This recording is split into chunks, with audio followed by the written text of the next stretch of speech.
And that was our hyperlocal report. Today in our session of technology, we learned about how technology is affecting us in our lives and in our society today. I hope you enjoyed in our show in the best. I've been your host, Ruth Waruhiu. Up next is our video for the week. Stay tuned.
Hey, what's that move? It's the dab. It's lit. What's dab and what's lit? Look it up. Oops, I almost forgot. You are afraid of using your bundles. I'm unstoppable. Unlimited means data never runs out. Switch to Zuku Fiber today. Welcome back. And that was politics in the days of development. Up next is economics and business. In the business, we'll be talking about how the Kenyan churches today are turning into businesses. Stay tuned. According to statistics, 80% of Kenyans are Christians and the other 20% are of other religion or have no belief. Yet there are so many other churches coming up with no churchgoers. Today, churches have grown from being a common area of gathering for worship but into a business venture or competition versus other pastors or denominations. Kenya has so many churches growing in every region, but what at stake is the congregation well-being. As churches grow, the word of the Lord spreads and more pastors come up, qualified or unqualified, ready to lead the followers to the righteousness or to their doom. Different churches have different types of congregation leadership lifestyles and structures in their buildings. Yet, this put to question on how churches thrive while others don't. During the service, the congregation are expected to offer offering, tithe, other times raise funds which they are rarely accountable for or are misused in distribution to church activities or programs. From the street, we went to find out why people who claim to be Christians have problems attending church. I think that Christians nowadays they don't go to church because of influence, especially from like TV, the things we watch. Because now, like in a movie, in some series or TV show you're watching, most people don't really go to church or practice that practice of going to church. So I think because TV is one of our major influences in our lives today. It's because they do not know the value and the purpose of a church within the Christian community, and the fact that they're just participating through their religious practices, and they're not like looking at it from the aspect of how their faith will grow from one stage to another. Because people think that that people just go to church for showcasing like how they can pray or worship or sing, but actually the Bible does not specify. It just tells, we just encourage that we worship God with a true and fulfilling heart. Many fraudsters in the church, so people don't believe in church anymore. Yes. Number two, the whole point of church is lost since it was always about the love of Christ, but now it's all about money and who dresses better in church, like the teenagers and everything. And people would rather nurse a hangover on Sunday than go to church because they prefer having fun in the weekend than having fun on Sunday because they don't find church as fun. I caught up with Reverend Mutinda, a reverend and theology lecturer at Daystar University, to find out why are many people opting to move to other churches often. Is people don't get enough spiritual nurture. So if they go to this church and find that the pastor is not well prepared, or he's talking politics, or he's addressing things that do not cater for their inner being, then the chances are they look for some greener pastures where they can be fed. Leadership is very critical, not just for the church, but for any organization. Because the leader determines the direction, the leader determines what happens, the leader guides the whole organization, the whole group to achieve certain aims. And so it is with the church. In fact, it has been said that as the leader goes, so does the church.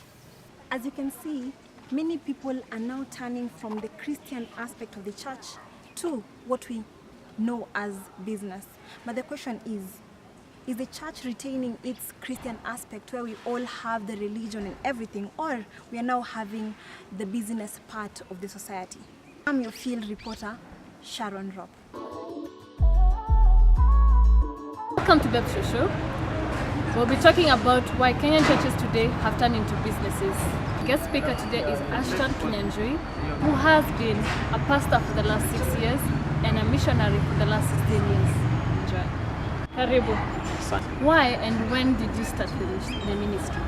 I believe first and foremost, this is about passion, it's about your vocation, and finally I think it's more. The Bible, it states that tithing and offering is mandatory to give back to God. But why are certain pastors in Kenya today, they're requesting a certain amount to be given by the congregation, even if the amount that they are giving is all that they have? You're laying a trap on me. However, yes, this is what I want to say. Because I believe statistically, Kenya, we are 85% literate.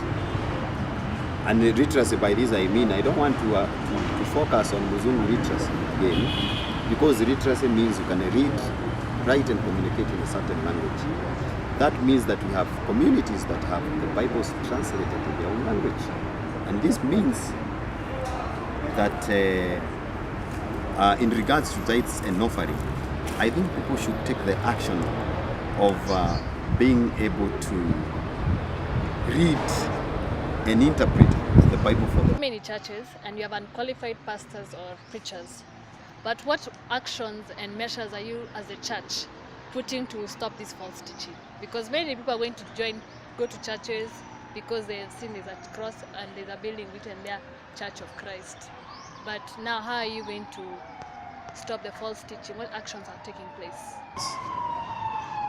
Let me say this.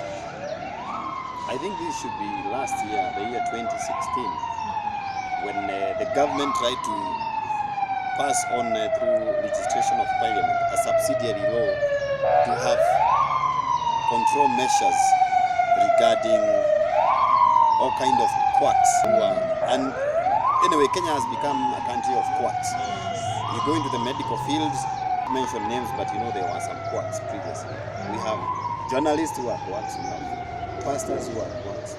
We have all kind of quacks.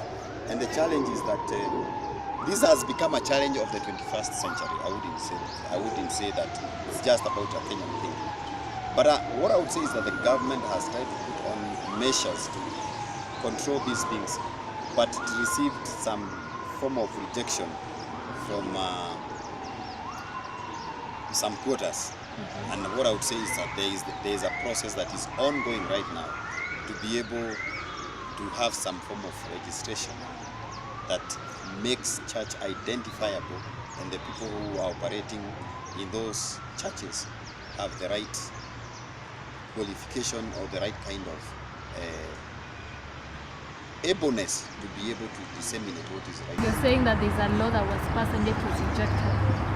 What has happened to those churches which are still now continuing, even though the law has not yet been? It wasn't passed. But there was an indication from the Attorney General's office. And there was a lot of hullabaloo, and there was a lot of some either positive or negative energy around it. But it is in the process. Because you know that there are those subsidiary laws that goes through certain departments of the parliament, or the ones that is debated openly by the parliamentarians. And this happens to be one of those subsidiary laws. And I think public participation is necessary. So I cannot categorically say I'm devoid of that information right now, but I know there was a process that happened. Welcome back. In our episode 2, we were talking about entertainment. How we have less African cartoons and shows in the local entertainment. This is what we had for you in store during our season of B.E.P.T show. While we were growing up, most of us watched cartoons from different parts of the world, but we saw less of African types of cartoons. The media is flooded by all types of content with a variety of genres. For cartoons, being one of the genres, this is what shaped most of us as kids and our kids currently. These cartoon shows were broadcasted with more airtime before, unlike today, and the cartoons were the means of entertainment and education to kids growing up.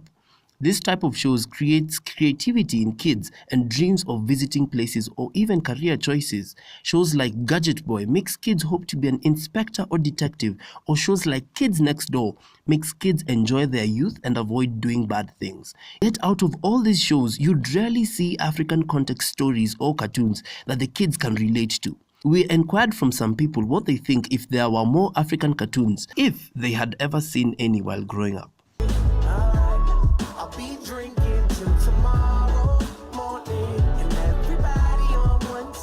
When I was growing up, there weren't many African cartoons. There are many international cartoons, but now that I have cousins and nephews and nieces, it would be nice to have them so that they can know about their culture and where they come from. For me, the only cartoons I'd been watching since I was a kid were those from Cartoon Network. And like those were the ones I would consistently watch even up to now. So for African cartoons, I did not come across them ever. Only in storybooks, like in print form. When I grew up, basically, I don't think I saw any African cartoons. The cartoon was mostly dominated by the white culture, and most cartoons were actually from Europe or from America, and they were produced by American producers and European producers, so they didn't fit the African context in terms of culture and everything else. So for me, I think that if I grew up watching African cartoons, it would have impacted me, because I tried out doing the European stuff. Like if you watch The Simpsons and Family Guy, you end up doing crazy stuff and you end up having a lot of stale jokes. Like you'll tell your friends stale jokes and they'll wonder where is that from, and maybe you won't tell them it's cartoons, but it's cartoons that have influenced. I caught up with Mr. Robert, a graphic designer of animation production, who explained to us more how to animate a cartoon character. Okay, before animating a character, you need to come up with a... Okay, you need first of all to understand the story behind the character, background story of the character, and you need to know what the client needs to do with the character to send a message, and if it depends also with the character, if he is involved in an advert, animation, storytelling. I also found out what happens in creating a cartoon show from Tom, a graphic design animator. To storytelling or in animation, just in the design work of the animation that is going to be created. The story dictates most of it, and the art portrays all gives you the feeling or the art. When we come to designing a background, or if I'm going to design a background, I think about the current scene and the characters how they're positioned. Does this guarantee that whatever content you receive, especially when it comes to cartoons, more specifically African cartoons, will be valued or will it still be watched? Reporting for B.E.P.T, I am Jumanisha. Welcome back to our show in B.E.P.T. Up next is our hard-hitting interview. Usambi, our host for our hard-hitting interview, and I hope you'll enjoy broadcasting. Because it's my passion, because it was my dream, because it's what I love most under the sun. You never thought to be there apart from me? No, but my parents thought I was supposed to do teaching because my father was a teacher.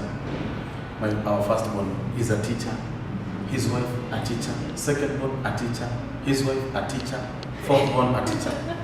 But I said, no, journalism is in my heart. Yeah. African cartoons today, where are there not many in the TV stations? I do not know exactly why, but in my own thinking, you know, Africans don't speak very good English.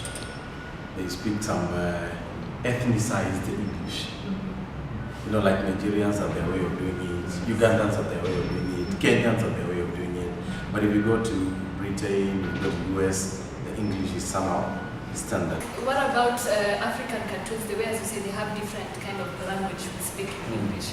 But that's the way, as Africans, we are learning. It was not our mother tongue, you know, as we grew up. So why don't you just produce African cartoons? The problem would be having a kid who will talk like a Nigerian in some way, and another time he talks like a Kenyan.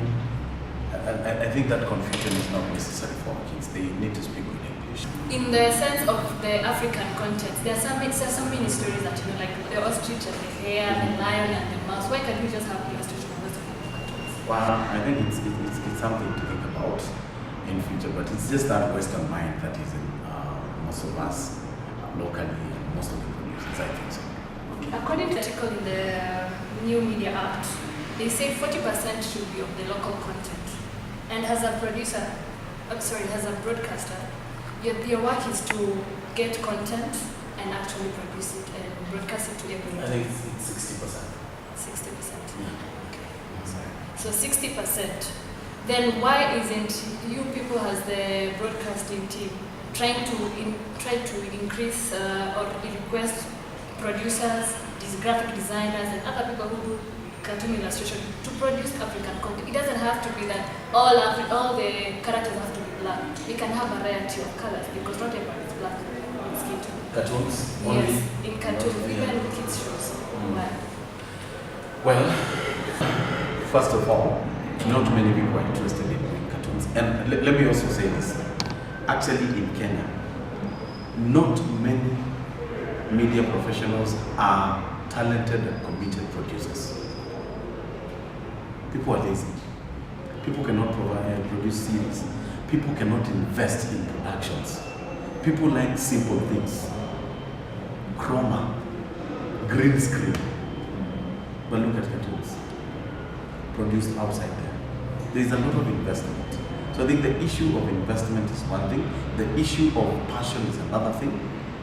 Yeah. And the issue of having that local mind is another problem that we have. People here don't think local. As you said, the passion, the investing. Why then are there no people to, like, in the sense of in the investment part? Why isn't now you are the broadcaster? You go in and tell the producer that you need shows. Now you work together to tell the investors to invest in your work. Because there are people who are willing and ready to do this, but they don't. Yes, to invest, and then people don't have the quality. Quality is a problem. No one can invest in a less quality production, or rather in a low quality production. It has to be high quality production, and that is the problem we have. Most of these shows you see around Kenya, they are shot inside the studio. The budget of moving around to Kisumu, to Mombasa, to Eldoret, is not there. What would you tell people who are studying animation, graphic design, or are interested in pursuing creating cartoons? What would you tell them? You want, and you must believe that it will work, and you must initiate it if it's not there, because that is how you're going to be unique. But do not come in and join the pack. Come in and do that which others are not doing. Thank you so much. You're welcome. Have a good day. Yes. And that was it for us today, and hope you enjoyed. Have a good day. Sir, you need to turn that off now.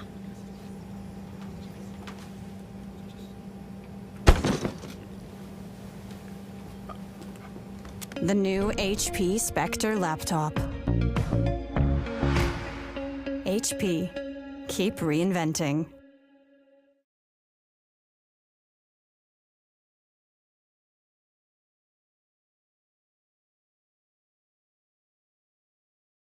We love using phones, laptops, and even tablets. We love using different software such as Snapchat, Instagram, WhatsApp, and Facebook. But do we know how technology affects us? During our season in B.E.P.T, we went out and found about how technology affects a child's growth. Stay tuned. Technology has made our lives better by connecting us to one another, but the same technology has changed us into different beings. Every day, technology is growing and spreading fast like a disease.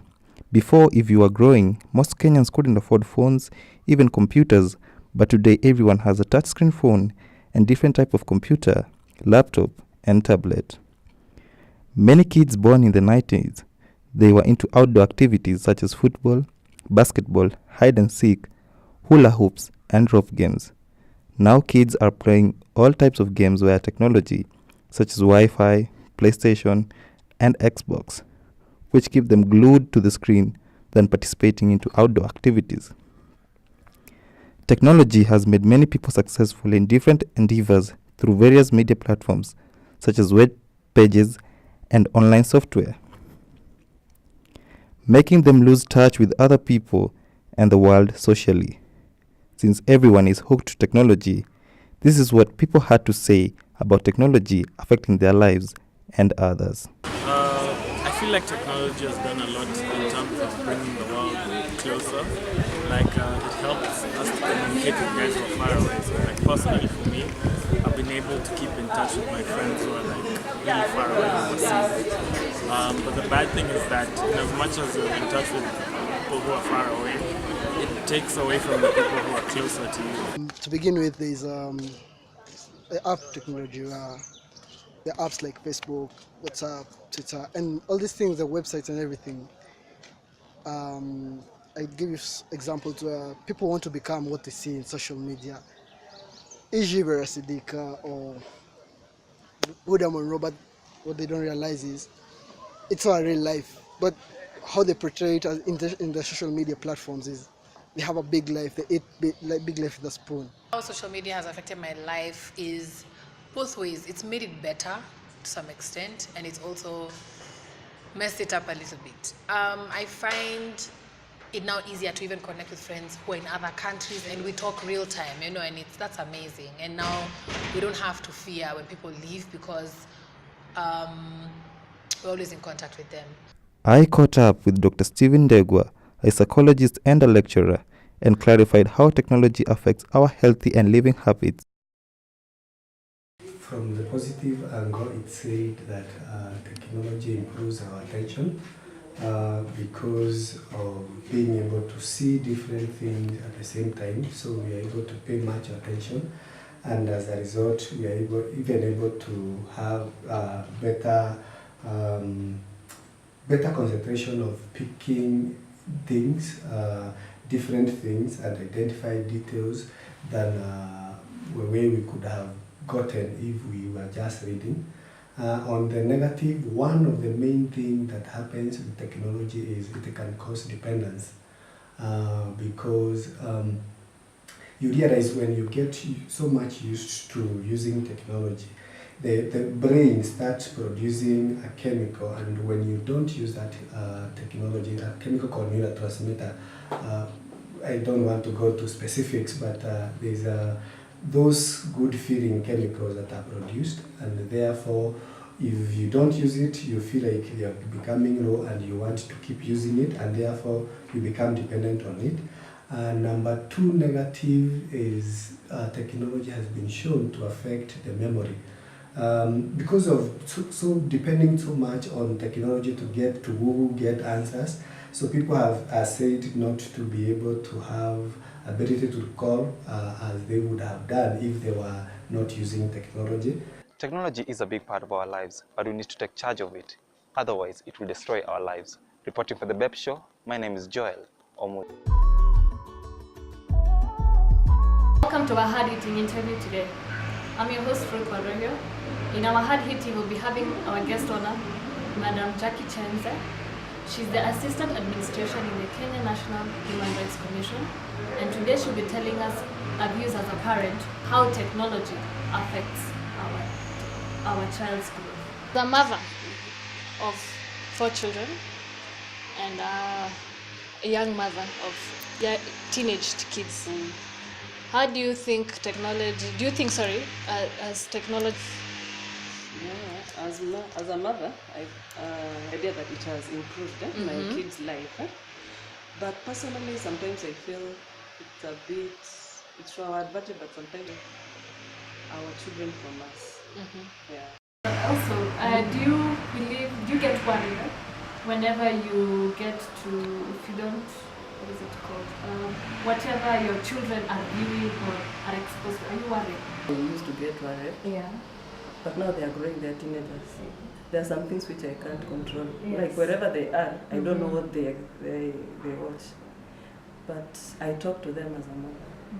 Please, whatever you see your colleagues doing, but there's a lot of peer pressure. So I talk to them and tell them, if you're watching, when you're using technology, make sure there are those things which do not influence you. Don't make me buy for you, like, you know, the issue of, you remember did you have PlayStations? Yes. Maybe I can't afford. Yeah. There's a parent who can afford who is rich enough. So the kids give you pressure. You need even to go and you start looking for money and you buy a PlayStation so that they can be at the same level. The government in Kenya has introduced technology into the learning system. Do you think it will affect your child, another's children, their growth? Communication, because the kid will be always on the laptop. Like now, take a case of a girl or a kid in Ukambani or Turkana. They have been brought up speaking their mother tongue. Yes. Tell me, how will that assist that kid? So it's a bit tricky. As much as we want to advance, we need to think about the disadvantage. Because in Nairobi or in the major cities, for us it's okay. But let's think about those kids who have grown up speaking our mother tongue. How will they start? The end of our show this season in our B.E.P.T show. I've been your host, Ruth Waruhiu. Before you turn off, please don't forget to subscribe to my YouTube channel, like my channel, and leave a comment.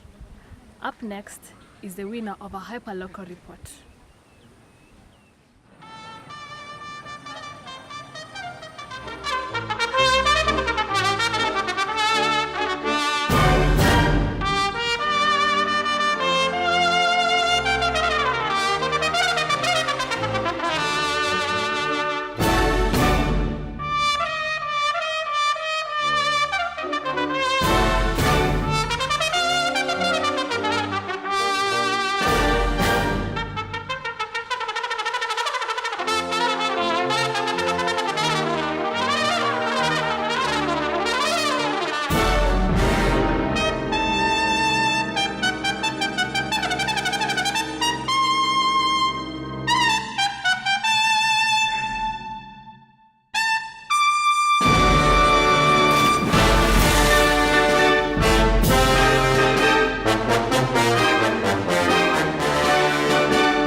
Hello, my name is Brian, and I'll be talking to you about entertainment, with the question being, where are the cartoons/shows? Actually, the African cartoons/shows.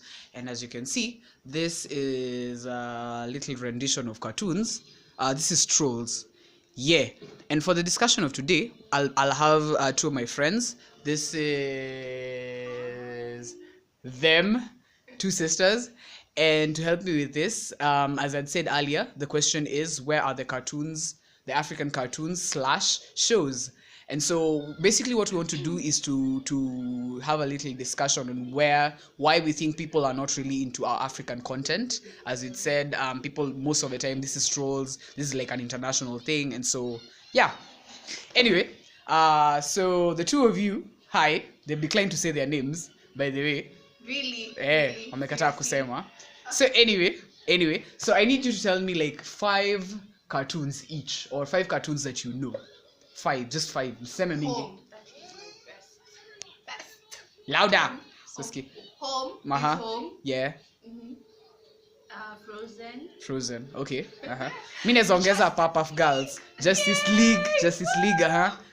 What other? Trolls. Okay, Trolls. Like we're watching Trolls right now. This is Trolls. Yes. What else? Stocks. Yeah. Okay, so now the funny thing I've noticed is that with all those things, hakuna yenye mmenimentionia any African or local Kenyan cartoon. Sindio? Yeah. And so it's so funny that how come nyinyi hamuonangi any of those cartoons? Why? Like, do you even know of any cartoons that are local or African? Any of them? Other than Tinga Tales. Okay, Tinga Tales is for KTN, that's for kids. Okay, any adult like cartoons, do you know? No, Citizen. On Citizen. Kuna Chiriku means something. Chiriku. Okay, sawa. So, meskia Chiriku. Basically, we don't even know how to mention because pronounce hata vizuri, but they're local content. So now it's, well, let's just find out the many reasons or the few reasons as to why people actually do not watch these content, African content. So why do you think hamuonangi the African cartoons or any local cartoons? Why? I'd guess that first of all they're in Kiswahili, so I don't know that much of Kiswahili, so nitafloat. June naishi wapi? Okay. Sawa, she says she doesn't know much of Kiswahili. And what are your reasons? Me? Yeah. They're boring. Okay, they're boring. I can watch them like for 2 minutes and I sleep. Okay, so what's boring about Tinga Tinga Tales? I think 3D yao, quality yao iko so low, so it's how have fun, hakuna jokes, hakuna musical zao ni zile za they're too educational, as in at least let them be more fun and all. Okay. Na wewe peke yako ni kwa sababu you don't understand English. You don't even understand what I'm saying right now. Don't wanna switch up haraka. Yeah, as she says, they're boring because hawana kama venye Justice League wameka nini superheroes with powers and extraordinary strengths, stuff like that. So okay, it makes it interesting when you're watching and you get to learn. Like there are some animations like this one. Which one? Trolls. Trolls, like the one we're watching. Yeah. It's inspiring. Hizi za African ni zile za watoto, as in literally they teach you on how to tinika mafumbo kusikia vitu tulishamaliza. Okay, yeah, because they're not really teaching anything out of like the school sense. Yeah. Oh, okay. How the elephant had pembe. Sasa hiyo tatusaidia. Okay. I think seriously, no offense. Yeah. Kenya, please. We are more creative than that. Yeah. Okay. So you've heard it. Well, so basically they're boring. Secondly, they have too much Swahili. Each generation sielewi vile inaenda. Thirdly, they have too much school content that we've already learned in school. And I mean, the whole purpose of all these things is entertainment. And the moment you don't have entertainment, we're not entertained, or rather we feel like we're not entertained, something becomes boring. And that is one of the reasons zenye wamepeana. And another reason is because they don't have really anything that is distinct. For example, superpowers. Supernatural strength, speed, X-ray vision, hizo vitu. And that was it from the three of us. Remember, I'm Brian Chege and my two friends here. Thank you so much for helping me. I know tumepita the recommended 2 minutes. We're supposed to talk for 2 minutes. You didn't tell us. Nimeongea hapa 3 hours. Anyway, thank you so much. And bye. I ain't saying that I know the way. It's funny, those who know the least got the most to say. And I figured out, I ain't got it figured out. No sleep, fuck dreams, rather live them out. Just got me a whiskey bottle. Alright, I'll be drinking.